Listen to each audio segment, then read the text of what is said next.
ವಿಜಯಲಕ್ಷ್ಮಿ ದರ್ಶನ್ ಕ್ರೈಸ್ತ ಧರ್ಮಕ್ಕೆ ಮತಾಂತರಗೊಂಡಿದ್ದಾರಾ? ವೈರಲ್ ಮಾಡ್ತಿರೋ ಫೋಟೋದ ಕಥೆ ಏನು? ಕಳೆದೆರಡು ದಿನಗಳಿಂದ ಸ್ಯಾಂಡಲ್ವುಡ್ನಲ್ಲಿ ಯುದ್ಧ ಆರಂಭ ಆಗುವ ಮುನ್ಸೂಚನೆ ಸಿಗ್ತಿದೆ. ತಣ್ಣಗಿದ್ದ ಇಬ್ಬರು ಸೂಪರ್ ಸ್ಟಾರ್ ಅಭಿಮಾನಿಗಳು ರೊಚ್ಚಿಗೆದ್ದು ವಾಗ್ಯುದ್ಧಕ್ಕೆ ಧುಮುಕುವ ಲಕ್ಷಣಗಳು ದಟ್ಟವಾಗಿವೆ. ಇದಕ್ಕೆ ಇಬ್ಬರು ಸೂಪರ್ ಸ್ಟಾರ್ಗಳು ಹಾಗೂ ಅವರ ಆಪ್ತರು ಕೊಡುತ್ತಿರುವ ತಿರುಗೇಟುಗಳೇ ಕಾರಣ ಅಲ್ಲದೆ ಮತ್ತೇನೂ ಇಲ್ಲ.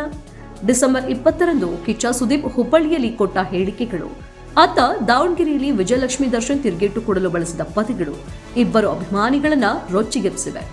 ಸೋಷಿಯಲ್ ಮೀಡಿಯಾದಲ್ಲಿ ನಿಧಾನವಾಗಿ ಫ್ಯಾನ್ಸ್ಗಳು ಒಬ್ಬರ ಮೇಲೊಬ್ಬರು ಕೆಸರು ಎರಚಿಕೊಳ್ಳುವುದಕ್ಕೆ ಶುರು ಮಾಡ್ತಾ ಇದ್ದಾರೆ. ಇವರಿಬ್ಬರ ಡೈಲಾಗ್ ವಾರ್ನ ಪರಿಣಾಮ ಸುಳ್ಳುಗಳ ಕಂತೆಗಳೇ ಸೋಷಿಯಲ್ ಮೀಡಿಯಾದಲ್ಲಿ ಹರಿದಾಡುವುದಕ್ಕೆ ಶುರು ಮಾಡಿದೆ.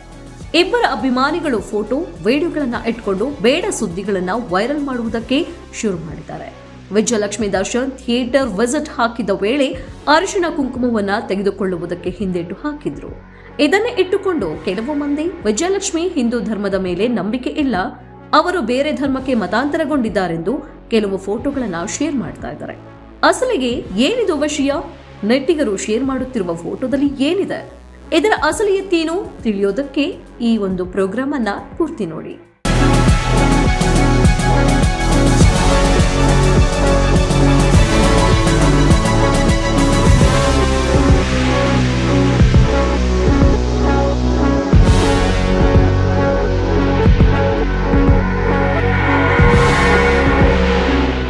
ಕಿಚ್ಚ ಸುದೀಪ್ ಹುಬ್ಬಳ್ಳಿಯಲ್ಲಿ ಮಾರ್ಕ್ ಪ್ರೀ ರಿಲೀಸ್ ಈವೆಂಟ್ ನಲ್ಲಿ ಭಾಗಿಯಾಗಿದ್ರು.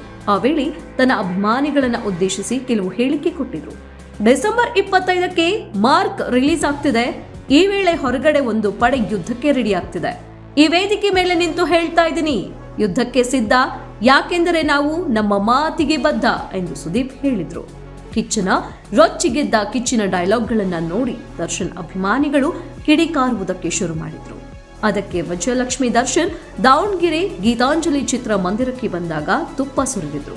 ಅಭಿಮಾನಿಗಳ ಸಮ್ಮುಖದಲ್ಲಿ ದರ್ಶನ್ ಇಲ್ಲದೆ ಇರುವಾಗ ಕೆಲವೊಬ್ಬರು ಏನೇನೋ ಮಾತಾಡ್ತಿದ್ದಾರೆ, ವೇದಿಕೆ ಮೇಲೆ ಚಾನೆಲ್ಗಳಲ್ಲಿ ಕೂತ್ಕೊಂಡು ಏನೇನೋ ಹೇಳ್ತಿದ್ದಾರೆ, ದರ್ಶನ್ ಇದ್ದಾಗ ಅವರೆಲ್ಲ ಬೆಂಗಳೂರಿನಲ್ಲಿ ಇರ್ತಾರೋ ಇಲ್ವೋ ಅನ್ನೋದೇ ಗೊತ್ತಾಗೋದಿಲ್ಲ ಎಂದು ವ್ಯಂಗ್ಯವಾಗಿ ತಿರುಗೇಟನ್ನ ಕೊಟ್ಟಿದ್ದಾರೆ.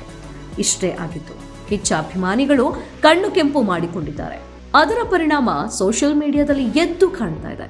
ಎಕ್ಸ್ನಲ್ಲಿ ಕೆಲವರು ವಿಜಯಲಕ್ಷ್ಮಿಯವರ ಫೋಟೋಗಳನ್ನ ವಿಡಿಯೋಗಳನ್ನ ಹಂಚಿಕೊಂಡು ಈ ಕಿತ್ತಾಟಕ್ಕೆ ಬೇರೆ ಆಯಾಮ ಕೊಡ್ತಾ ಇದ್ದಾರೆ. ಅದರಲ್ಲೂ ಥಿಯೇಟರ್ ವಿಸಿಟ್ ವೇಳೆ ವಿಜಯಲಕ್ಷ್ಮಿ ದರ್ಶನ್ ಅರಿಶಿಣ ಕುಂಕುಮವನ್ನ ತೆಗೆದುಕೊಳ್ಳುವುದಕ್ಕೆ ಹಿಂದೇಟು ಹಾಕಿದ್ರು. ಆ ವಿಡಿಯೋವನ್ನ ಶೇರ್ ಮಾಡಿ ಹಿಂದೂ ಧರ್ಮದ ಬಗ್ಗೆ ಗೌರವವಿಲ್ಲ ಎಂದು ಕಾಮೆಂಟ್ ಮಾಡುವುದಕ್ಕೆ ಶುರು ಮಾಡಿದ್ದಾರೆ. ಈ ವಿಡಿಯೋಗೆ ಇನ್ನು ಕೆಲವರು ಬೇರೆಯದೇ ಬಣ್ಣ ಬಳಸುತ್ತಿದ್ದಾರೆ. ವಿಜಯಲಕ್ಷ್ಮಿ ದರ್ಶನ್ ಫೋನ್ನ ಬ್ಯಾಕ್ ಕವರ್ನಲ್ಲಿ ಕ್ರಿಶ್ಚಿಯನ್ ಧರ್ಮದ ಚಿಹ್ನೆ ಇರುವ ಫೋಟೋವನ್ನ ಶೇರ್ ಮಾಡ್ತಾ ಇದ್ದಾರೆ. ಈ ಫೋಟೋವನ್ನ ಶೇರ್ ಮಾಡಿ ನೇರವಾಗಿ ವಿಷಯ ಹೇಳೋದೇ ಹೋದ್ರೂ ಅವರಿಗೆ ಕ್ರೈಸ್ತ ಧರ್ಮದ ಬಗ್ಗೆ ಒಲವು ಇದೆ ಎಂದು ಸಾಬೀತು ಮಾಡುವುದಕ್ಕೆ ಹೊರಟಂತೆ ಕಾಣ್ತಿದೆ. ಸದ್ಯ ಈ ಫೋಟೋ ಸೋಷಿಯಲ್ ಮೀಡಿಯಾದಲ್ಲಿ ವೈರಲ್ ಆಗುವುದಕ್ಕೆ ಶುರುವಾಗಿದೆ. ಆದ್ರೆ ಇಂತಹ ಚಿಹ್ನೆಗಳಿರುವ ಫೋನ್ ಕವರ್ಗಳನ್ನ ಬಳಸೋದು ಈಗ ಟ್ರೆಂಡ್ ಆಗಿದೆ. ಹಾಗಾಗಿ ಯಾರೂ ಕೂಡ ಗಂಭೀರವಾಗಿ ಪರಿಗಣಿಸಬೇಕಿಲ್ಲ. ಒಟ್ನಲ್ಲಿ ಕಿಚ್ಚ ಸುದೀಪ್ ಹಾಗೂ ವಿಜಯಲಕ್ಷ್ಮಿ ದರ್ಶನ್ ಅವರ ಎದುರೇಟು ಮುಂದಿನ ದಿನಗಳಲ್ಲಿ ಇನ್ಯಾವ ರೂಪ ಪಡೆದುಕೊಳ್ಳುತ್ತೋ, ಅಭಿಮಾನಿಗಳು ತಮ್ಮ ನೆಚ್ಚಿನ ನಟನನ್ನ ಬೆಂಬಲಿಸುವ ಭರಾಟೆಯಲ್ಲಿ ಇನ್ಯಾವ ಮಟ್ಟಕ್ಕೆ ಇಳಿಯುತ್ತಾರೋ, ಪರಸ್ಪರ ಕೆಸರು ಎರಚಿಕೊಳ್ಳುವ ಈ ಆಟದಲ್ಲಿ ಯಾರ ಮಾನಹಾನಿಯಾಗುತ್ತೋ ಮತ್ತೆ ಫ್ಯಾನ್ಸ್ ವಾರ್ ಶುರುವಾಗುತ್ತೋ ಮುಂದಿನ ದಿನಗಳಲ್ಲಿ ಗೊತ್ತಾಗುತ್ತೆ.